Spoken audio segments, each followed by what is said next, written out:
When we look back across the board, we've seen, land purchased at $500 an acre, $200 an acre, and now it's worth $4,000, $5,000, $6,000 an acre. And nobody wants to pay $1 million in tax on the sale of a property. And so people either hang on to those properties till death, or they have the ability to do a 1031 and defer that tax. And what I mean is push the tax down the road so they don't have to pay it.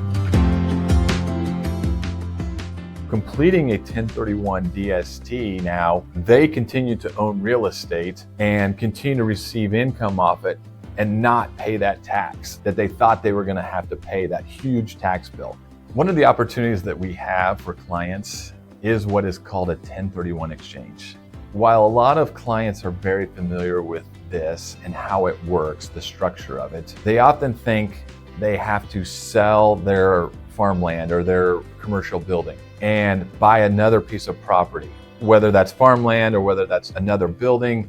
That is true, and that does qualify as a 1031 exchange. The opportunity we present to clients is to own an investment property as a passive investment. And that gives them the opportunity to continue to receive that income, but they don't have all the maintenance and the headaches of owning a property or a commercial building or taking care of the farmland. And so a 1031 DST, Delaware Statutory Trust, falls under the IRS code that clients can then own a passive real estate investment property that we have available through different companies across the United States to own that property in another location. Examples of this would be grocery store retail or high-end apartment complexes or warehouses, manufacturing buildings.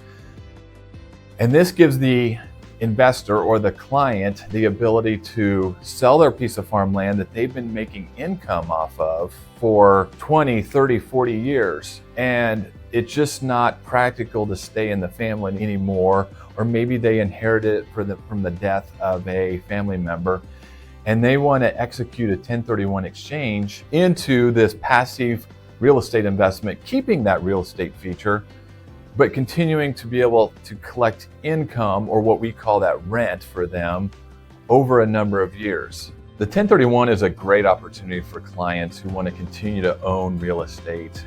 No longer do they have to keep up the labor of maintaining that land, and they get to own that piece of real estate. And what clients really like about it is they continue to receive monthly income, and they continue to defer those taxes down the road.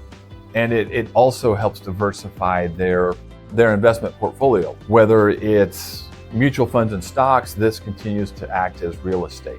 The 1031, while owning the investment property and continuing to defer the taxes down the road, they have an opportunity after a 2 to 3 year window to complete what's called a 721 UPREIT.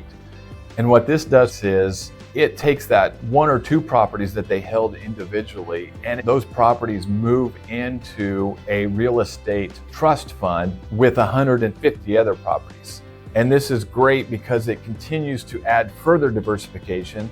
They continue to defer the tax that they don't have to pay. And in some cases, it can increase the income and they continue to hold that usually till death, when their beneficiaries then will take over that investment property at that time. The 1031 exchange for real estate investors is a great opportunity for a number of reasons, from estate planning to deferring that tax to diversifying your portfolio. And even when you're thinking about selling a piece of property down the road, or you're right there in the thick of it and you're ready to sell, the best thing to do is to reach out to one of our advisors here with Adams Brown and just talk through the 1031 and see if it would be a good fit for you.